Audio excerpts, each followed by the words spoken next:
L'actualité patrimoniale selon les GIRA. L'inconvénient majeur du LMNP, le décès d'un investisseur. Contrairement à un investissement classique, le décès d'un investisseur ayant le statut LMNP a des conséquences fiscales importantes. Il est assimilé au même traitement qu'un entrepreneur individuel auquel on aurait retiré les régimes de faveur. Car en effet, le décès de l'entrepreneur individuel emporte les mêmes conséquences qu'une cession ou cessation d'activité, selon l'article 201, alinéa 4 du Code général des impôts. Comme toute cession, c'est un acte générateur de plus-value du point de vue de l'administration fiscale. Découvrons ensemble quel sera son traitement fiscal de ce qui représente l'inconvénient majeur du statut du LMNP. Une imposition immédiate du résultat en cas de décès. Lors d'un investissement en LMNP, le décès de l'investisseur exploitant rend immédiatement exigible l'imposition des bénéfices et plus-values relatives à l'activité, et ce, quand bien même un héritier continue à exploiter l'activité. La logique provient du fait que l'activité de l'entrepreneur individuel ne survit pas à la personne. Cela pose quelques problèmes majeurs, notamment en termes d'imposition sur la question de que devient la réserve d'amortissement accumulée précédemment. Côté imposition sur le revenu. Les revenus à prendre en compte sont ceux de l'année du décès et ceux générés par le décès lorsqu'ils n'ont pas été déjà taxés.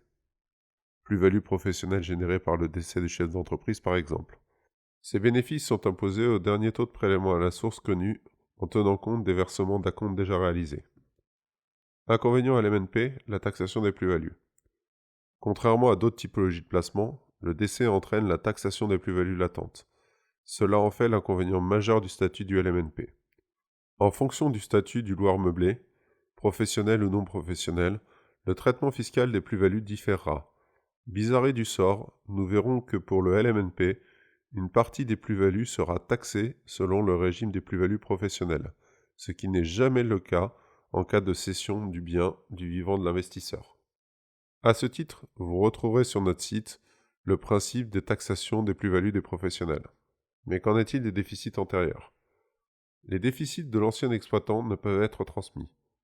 Lorsque le bien est un bien propre du défunt, les déficits sont perdus en cas de décès de l'exploitant. Le droit civil nous vient en aide quand le bien est un bien commun. Dans ce cas, les déficits sont attribués pour moitié au conjoint, l'autre moitié, celle du défunt, est par conséquent perdue. Et les amortissements. L'amortissement est une des raisons importantes dans le choix de l'investissement en LMNP.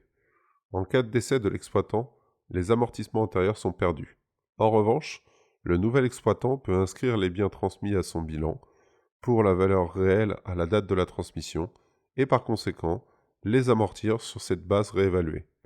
La transmission constitue le point de départ du nouvel amortissement comptable. Et qu'en est-il de la TVA? Il existe des cas de figure où la location meublée est soumise à TVA, lorsque des prestations sont fournies aux locataires. Nous sommes dans ce cas de figure avec les acquisitions à l'MNP dans des résidences de services gérées par un gestionnaire. La TVA dans ce cas est intégralement récupérable par le propriétaire. Le décès avant la 20e année entraînera en principe la régularisation de la TVA récupérée, soit une restitution de 1/5 des sommes perçues par année qui reste encore à courir. Cependant, une tolérance existe de la part de l'administration fiscale. La régularisation de la TVA est évitée lorsqu'il y a un transfert d'une universalité, immeuble plus bail en cours, à un nouvel acquéreur.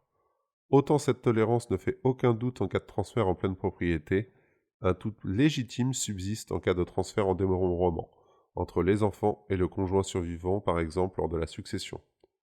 Ne pas oublier les modalités déclaratives. Suite à un décès de l'exploitant, les ayants droit doivent avertir l'administration à travers le CFE de la cessation d'activité dans un délai de 45 jours, mais aussi adresser à l'administration la déclaration nécessaire permettant l'imposition immédiate du bénéfice de l'exploitant et des plus-values latentes dans les 6 mois qui suivent la date du décès.